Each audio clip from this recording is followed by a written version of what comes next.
Sir जय हिंद। Group captain UK Devnath sir, जय हिंद। बहुत बहुत शुक्रिया समय देने के लिए। Thank you sir.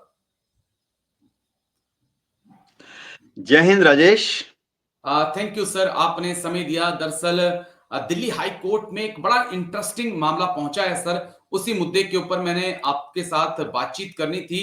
Delhi high court ने गृह मंत्रालय से भी और केंद्र सरकार से भी पूछा है कि क्या कारण है कि अ, बाएं हाथ में टैटू हो सकता है लेकिन दाएं हाथ में टैटू नहीं होना चाहिए। अगर आपके दाहिने हाथ में टैटू है तो आपको भर्ती नहीं किया जाएगा। बाएं हाथ में अगर आपका टैटू है, चाहे वो देवी देवताओं का है, धार्मिक चिन्ह का है, तो आपकी भर्ती की जा सकती है। आर्मी में भी, सीएपीएफ में भी ये चीजें हैं, लेकिन दाहिने हाथ में टैटू नहीं होना चाहिए। और कोर्ट ने पूछा है कि ऐसा क्यों। आपका ये जो कानून है वो तो खुद ही सवालों के घेरे में है। एक याचिकाकर्ता युवक पहुंचा था जिसकी सीएपीएफ में भर्ती हो गई थी, लेकिन दाहिने हाथ में टैटू होने के कारण उसको रिजेक्ट कर दिया गया। तो टैटू बाएं हाथ में हो सकता है सर, दाहिने हाथ में नहीं हो सकता, ऐसा क्यों? थोड़ा समझाइए। हाँ राजेश, बहुत ही इंटरेस्टिंग मामला है। देखो, ये जो टैटू के बारे में जो नियम है, ये प्राय प्राय दुनिया की सभी आर्मीज में है। दुनिया की सभी आर्मीज में, चाहे वो पश्चिमी देश हो, कम्युनिस्ट कंट्रीज हो, या एशिया के ऐसे देश हो जो कि पहले जहां पर कन्वेंशनल आर्मी है, भारत, पाकिस्तान, बांग्लादेश, मलेशिया, सिंगापुर, प्राय प्राय सभी आर्मीज में टैटू के बारे में कुछ या दूसरे नियम बनाए गए हैं। अब भारत में टैटू जो है, ये तो हमारी फौज ने शुरुआती दिन से, मैं आज से 40 साल, 30 साल, 20 साल पहले की बात कर रहा हूं, तब जी से दो तीन नियम थे। क्योंकि तब ये जो नया जो मॉडर्न टैटू का चलन चला है ना, जी, ये नहीं था। ये नहीं था जी। देखो, अगर आप याद करो, आज से 40 साल पहले, 30 साल पहले, 20 साल पहले, टैटूज जो है हमारे यहाँ तो हमेशा से ही रहे, हजारों साल से, सैकड़ों साल से। गांव में जाओ, गोदना कहते थे। जी तो जैसे हाथ में एक धार्मिक चिन्ह बना दिया गया, बच्चे का नाम लिख दिया गया, बच्चे के पिताजी का नाम लिख दिया, कई जगह बच्चे के गांव का नाम लिख देते थे, छोटा सा एक भगवान का चिन्ह बना देते थे। ये तो हमारे यहाँ सैकड़ों साल से है। तो इसके लिए कभी भी मनाही नहीं की गई, क्योंकि ये तो हमारे कस्टम्स एंड ट्रेडिशन का हिस्सा है। आज भी अगर आप गांव की तरफ जाओगे, खासतौर से अगर ट्राइबल एरियाज में जाओगे, तो छोटे छोटे टैटू होते हैं। जी उसकी वजह से किसी को भी रिजेक्ट नहीं किया जाता। गड़बड़ ये चालू हुई जब आज से 20 साल पहले या आज से 10 साल पहले अचानक भारत में एक ट्रेंड चल पड़ा, पूरी दुनिया में ही, कि कंप्यूटराइज्ड टैटू बनने लगे, बड़े बड़े स्टाइलिश। कोई अपने छाती पर, कोई अपने पीठ पर, कोई अपने हाथ पे, कोई अपनी जांघ पर मोटरसाइकिल बना रहा है, AK-47 बनवा रहा है, कोई आई लव यू लिखवा रहा है, कोई एक विशाल काय टैंक की फोटो बना रहा है। ये अजीब अजीब कंप्यूटराइज टैटू चालू हो गए यार। अब आप किसी भी मॉल में जाएंगे ना, आपको ये टैटू आर्टिस्ट मिल जाएंगे। वो आपसे बिल्कुल। 500 रुपया, 1000 रुपया, 2000 रुपया लेकर एक विशाल टैटू बना देते हैं। अजीबो गरीब। मतलब उनकी भावना ही ऐसी होती है कि बम फट रहा है, या आप दुनिया को कुचल देंगे, या आप जो है बड़ी गाड़ी में व्रर करके जा रहे हो, ऐसे वाले टैटू। तो दुनिया के सारे देशों में, ज्यादातर देशों में ही ऐसे टैटू लगाना होने पर जरा मुश्किल हो जाती है फौज भर्ती करने में। अब आपका सवाल बहुत स्पेसिफिक है कि भारत में दाहिने हाथ में क्या प्रॉब्लम है। देखो राजेश, हमारे सारे जवानों को सैल्यूट करना पड़ता है।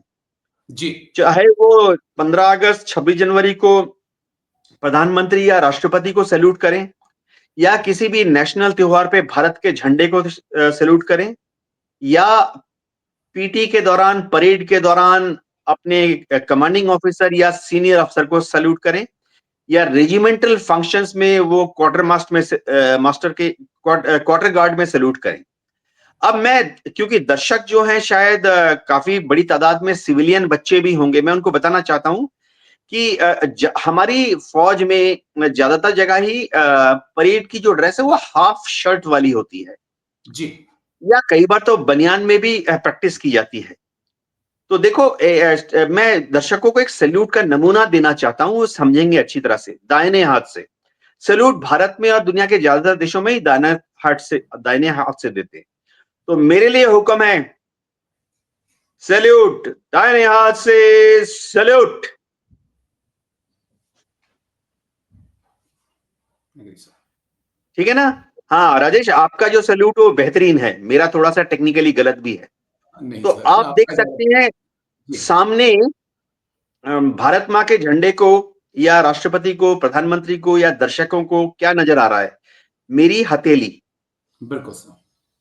मेरा कोहनी, मेरा फोर आर्म यानी हाथ का अगला हिस्सा, जी, और मेरा जो ये वाला हिस्सा है बाइसेप्स। बिल्कुल सर। अच्छा, और ज्यादातर टाइम में प्रैक्टिस के दौरान में कई बार ये हाफ शर्ट भी नहीं होती है, बनियान में भी हम परेड करते हैं, प्रैक्टिस करते हैं। बिल्कुल, एग्री। अब क्या होता है, आपने किया सैल्यूट, ठीक है? Agree sir. अब आपने जब सैल्यूट किया तो आपके हाथ में टैटू बना हुआ है, ये, ओके, ठीक है? ठीक सर। सामने की तरफ से ऐसा ही पीछे की तरफ से इतना दिखाई दे रहा है, और समझिए वहां पर किसी ने टैटू बनाया हुआ है दिल, किसी ने टैटू बनाया हुआ है एक्सप्लोडिंग बॉम्ब, किसी ने लिखा आई लव यू प्रिया, जी, या किसी ने लगाया हुआ है एक समझिए तीर, धनुष, भाला, बंदूक, AK-47, कुछ भी। कुछ भी सर। कंप्यूटराइज होते हैं सारे टैटू। उड़ता हुआ चील, जंगल का बाघ। तो वो देखो सैल्यूट मार रहा है यूनिफॉर्म में राष्ट्रपति को, प्रधानमंत्री को, या सेरेमोनियल परेड में। कैसा लगेगा? ओके, पॉइंट इज क्लियर ये सर। एक दिक्कत है, ये एक दिक्कत है। और आजकल तो बच्चों का भरोसा नहीं है। कल कोई लिख देगा, छोड़ देते हैं, कोई लिख देगा कि जय सिया राम, बोलेगा भाई मैंने तो टैटू बनाया हुआ, इसमें क्या गलती है? कोई लिख देगा आई लव मोहम्मद, वो बोलेगा मैंने तो टैटू बनाया हुआ, इसमें क्या गलती है? तो जजमेंट की बात है। फिलहाल भारत की सेनाओं में और दुनिया के कई देशों में टैटूज पर रोक है। दाहिने हाथ की बात मैंने अभी दर्शकों को समझाने की कोशिश की, लेकिन देखो छोटा, अभी फिर से बोल रहा हूं, अगर छोटा जी, गोदना है, जिसमें होता है ना गांव में एक छोटा सा गोदना बना के छोटा सा हनुमान जी की फोटो बना देते हैं, छोटा सा शिव जी का फोटो बना देते हैं, या छोटा सा नाम लिख देते हैं, छोटा सा पिताजी का नाम लिख देते हैं, उस पे कोई भी मेडिकली रिजेक्ट नहीं होता है। ये ओके। समझना चाहिए। ट्रेडिशनल हमारे गांव में जैसे गोदना बनते थे छोटे छोटे, उस पर किसी को रिजेक्ट नहीं किया जाता है। जी राजेश। बस एक आखिरी सवाल, क्योंकि अगर आपके दाहिने हाथ में भी टैटू है, बाएं हाथ में भी, एक सैल्यूट एक बड़ा कारण हो सकता है, लेकिन बाकी अगर फायरिंग में, बैटल एफिशिएंसी में कोई ज्यादा फर्क नहीं पड़ता इन चीजों का। आपका टैटू चाहे दाहिने में हो, आपके टैटू चाहे बाएं में हो। लेकिन एक आपका कहना है कि एक सर्मोनियल ड्रेस अगर आपने पहननी है, परेड आप कर रहे हैं, सामने वाले को सैल्यूट आपने करना है, तो वो आर्मी के जो लॉज हैं उसके खिलाफ है, या जो डिसिप्लिन है उसके खिलाफ है। राजेश एक और चीज है, वो जी, मैं बता ही देता हूं।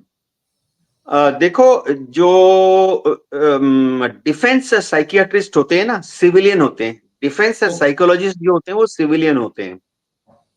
वो DRDO से आते हैं। एक इंस्टीट्यूट है DIPR, defence institute of psychological research. अब दुनिया भर में जितने भी डिफेंस के साइकोलॉजिस्ट हैं सब सिविलियन होते हैं। उनका ये भी मानना है कि अगर समझो छाती पर टैटू बना है, पीठ पर टैटू बना है, कंधे पे टैटू बना हुआ है, और खासतौर से आजकल जो रिवाज चले हैं बड़े बड़े टैटू बनाने के, मॉल में ले जाके लोग 1000 रुपया 500 रुपए में बना लेते हैं। मैं बड़े टैटू की बात कर रहा हूँ, जो इंडस्ट्रीज में मशीनों से बनने भी शुरू हो गए, हाथ से भी बनाते हैं, लेकिन ज्यादातर कंप्यूटर, कई तो बहुत ही विभत्स होते हैं, जी।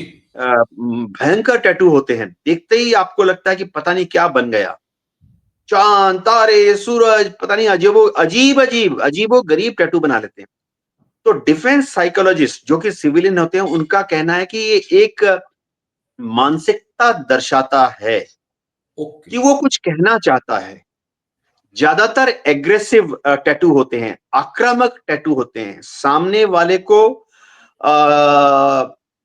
कुंठा देने के लिए टैटू होते हैं, जो छाती पे बनते हैं, पीठ पे होते हैं, जी। थाइस पे बनाते हैं, जंघा पे बनाते हैं। जी। तो इसीलिए ये एक मानसिकता दृष्टि दिखाता है, जी। और शायद एक सोल्जर के लिए ऐसी मानसिकता उसको थोड़ा जी। डिफेंस साइकोलॉजिस्ट थोड़ा विकृत मानते हैं, नॉट दिस, कि ये शायद डिस्टर्ब्ड मेंटेलिटी का बंदा है, ऐसा माना जाता है। जी राजेश। जी, लेकिन बड़ा इंटरेस्टिंग इश्यू है। लेकिन अब देखते हैं कि दिल्ली हाई कोर्ट ने तो जवाब मांगा है केंद्र सरकार से, गृह मंत्रालय से क्या जवाब दाखिल किया जाता है। लेकिन thank you sir, group captain UK Devnath sir, इतने अच्छे से समझाने के लिए दिल से बहुत बहुत शुक्रिया सर। Thank you. जय हिंद sir, take care. Thank you sir. जय हिंद Rajesh. Thank you sir, thank you.